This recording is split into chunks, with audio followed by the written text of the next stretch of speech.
Hello दोस्तों, स्वागत है आप सभी का एक बार फिर से हमारे YouTube चैनल ज्ञान स्टार प्लस में। तो दोस्तों, आज हमने कमेंट चुना है बाबा की फुल कृपा 5 स्टार।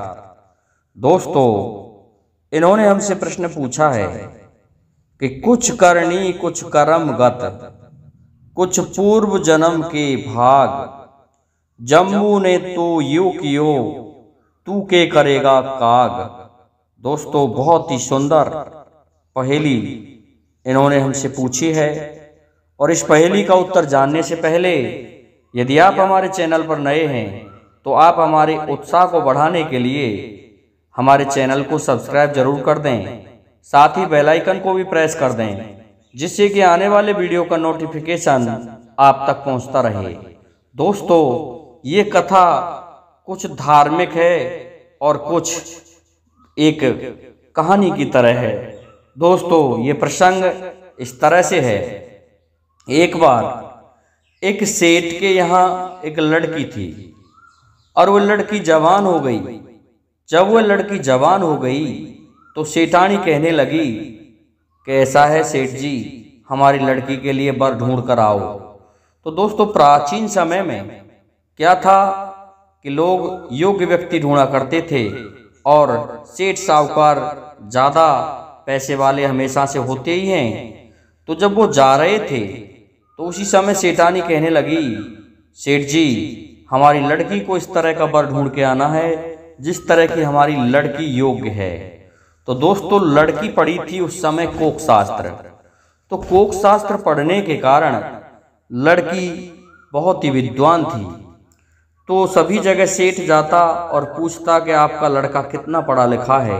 तो सभी बताते कि हमने तो आर्ट ले रखी है, हमारे बच्चे ने बीए कर रहा है, या हमने तो कला ले रखी है, और या हमने तो मैथ ले रखी है। इस तरह से कहते थे। और कला में दोस्तों हम चित्रकारी में निपुण हैं, इस तरह की बात लोग करते थे। तो उस जगह सेठ कहते थे, क्या आपके लड़के ने कोक शास्त्र पढ़ा है? जब कोक शास्त्र की बात आती तो सभी कहते कि कोक शास्त्र हम नहीं जानते, हमारे लड़के ने नहीं पढ़ा है। तो दोस्तों, कोक शास्त्र वह होता है जिसमें व्यक्ति पशु पक्षियों की बोली को भी जान सके कि ये पशु क्या कह रहा है, पक्षी क्या कह रहा है। दोस्तों, इस तरह की पढ़ाई होती थी उस समय। अब क्या हुआ, सेठ जी वर ढूंढते ढूंढते परेशान हो गए। तो क्या होता है, एक सेठ के घर पहुंच जाते हैं और सेठ से पूछा तो सेठ से कहते हैं कि आपका लड़का क्या पढ़ा है? कि कोक शास्त्र पढ़ा है।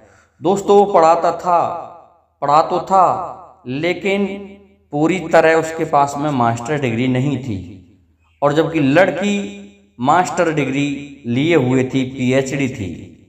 तो इस तरह से वह कहने लगा कि लड़का हमारा पढ़ा है, कोक शास्त्र पढ़ा है। तो सेठ जी ने भी उस डिग्री को नहीं देखा कि लड़का कितना पढ़ा है, क्योंकि सेठ जी भी उतना ही जानते थे। तो उसके वहाँ सगाई कर जाते हैं सेठ जी और चले जाते हैं अपने घर को। लड़की की मम्मी को जाके बताते हैं कि हाँ, मैं सगाई करके आया हूँ, लड़का कोक शास्त्र पढ़ा है। अब तो उस लड़की की शादी उस लड़के के साथ में हो जाती है। अब एक दिन क्या होता है, वह लड़का जब परीक्षा के लिए कह रहा था कि मैं लड़की की पहले परीक्षा लूंगा, शादी से पहले कह रहा था, तो लड़की की परीक्षा लेने के लिए लड़का वाला घर आया। तो लड़की बैठी रही कि मैं ही लूंगी तुम्हारी परीक्षा। इस तरह से उनमें विवाद चल रहा था। तो लड़की ने भोजन बना करके लड़के की थाली में परोस दिए।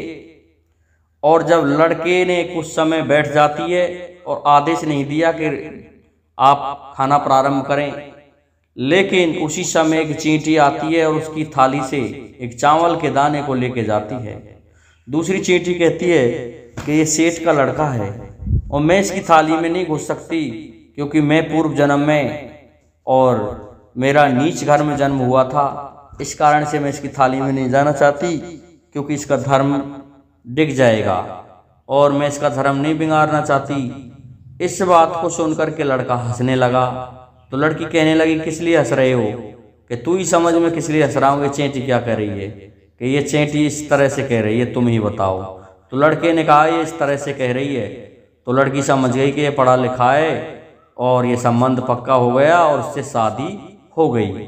शादी होने के कुछ समय पश्चात क्या होता है कि उनके गांव के पास से एक नहर, एक नदी बहती थी और नदी काफ़ी बड़ी थी। तो रात्रि का समय था, 12 बजे हुए थे।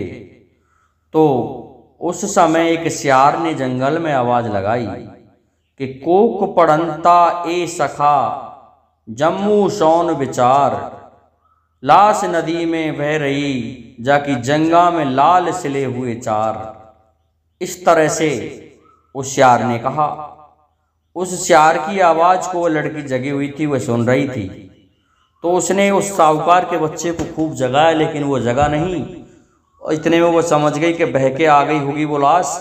तो वो जल्दी से जाती है और पहुंच जाती है, उस लाश को खींच लेती है। अब लड़के को पता चलता है कि ये कहाँ गई है, तो वह भी जाग करके उसके पीछे जाता है। तो उसने देखा कि उसकी पत्नी ने एक लाश को खींच रखा है, उसकी जांग में से मांस को खा रही है। दोस्तों वो मांस नहीं खा रही थी, उसकी जांग में जो लाल सिले हुए थे हीरा मोती, उनको वह अपने दांतों से टाँकों को काट करके, तोड़ करके और तब निकाल रही थी। तो वह समझ गया कि ये तो कोई डाकिन है, क्योंकि वह ज़्यादा पढ़ा लिखा नहीं था और इससे तो बचना चाहिए। अब वो लड़की उन लालों को निकाल करके चारों को ले आती है। दोस्तों कहते हैं लाल होता है, मणि को कहते हैं लाल। एक मणि एक दिन में 52 स्वर्ण देती थी। इस प्रकार से वह लड़की सोचने लगी कि मेरे पिता को दूंगी इनमें से, इन चारों को, इनके पास तो काफ़ी पैसा है, मेरा पिता गरीब है। तो उसने वो अपनी श्रृंगारदानी में छुपा दिए। अब तो लड़का मन ही मन डरने लगा और आकर के सो जाता है कि ये आएगी, ये मुझे खा जाएगी। जैसे वो आके पहुंची लड़की सोने के लिए वापस, तो कहने लगा लड़का कि वो तू मुझे खा जाएगी। इस तरह कहकर के वह डर के मारे उस जगह से भाग जाता है और अपने पिता से कहता है कि पिताजी ये स्त्री हमको नहीं चाहिए, ये औरत तो बेकार है। तो इस पर सेठ जी कहने लगे कोई ऐसी कोई बात नहीं बेटा, ठीक है, लेकिन वो कहता है या तो घर में यही लड़की रहेगी, ये पत्नी रहेगी, या मैं ही रहूँगा। ऐसा कहकर के सेठ का लड़का बाहर चला जाता है। अब जब बाहर जाने लगा, सेठ जी कहने लगे कि हम इसको इसके पियर छोड़ाते हैं। तो उस लड़के को रोक लिया और उसको उसके पियर छोड़ने चल देते हैं सेठ जी। भैली में बिठा करके ले जा रहे थे। अब क्या होता है, पहुंच जाते हैं तो रास्ते में दोपहर का समय था। आराम करने के लिए सेठ जी रुक जाते हैं एक पेड़ के नीचे। उस पर एक कौवा आकर के बैठ जाता है। उस कौए को देख करके कहने लगी कि कुछ करनी कुछ कर्मगत, कछु पूर्व जन्म के भाग, जम्मू ने तो यो कियो, अब तू के करेगा काग। अर्थात जम्मू ने तो मुझे लाल बताए थे, लेकिन तू क्या बताएगा। तो 5 स्टार बाबा की फुल कृपा, आपकी पहेली इस जगह लगती है। आगे भी ये कथा है। आगे क्या हुआ दोस्तों, ये हम आपको कल के भाग में सुनाएंगे। कौए ने कहा, क्या कहा फिर, ये जवाब भी बताएंगे। दोस्तों आज के लिए इतना ही काफ़ी है। जय हिंद, जय भारत, जय जय श्री राधे, जय जय श्री राम।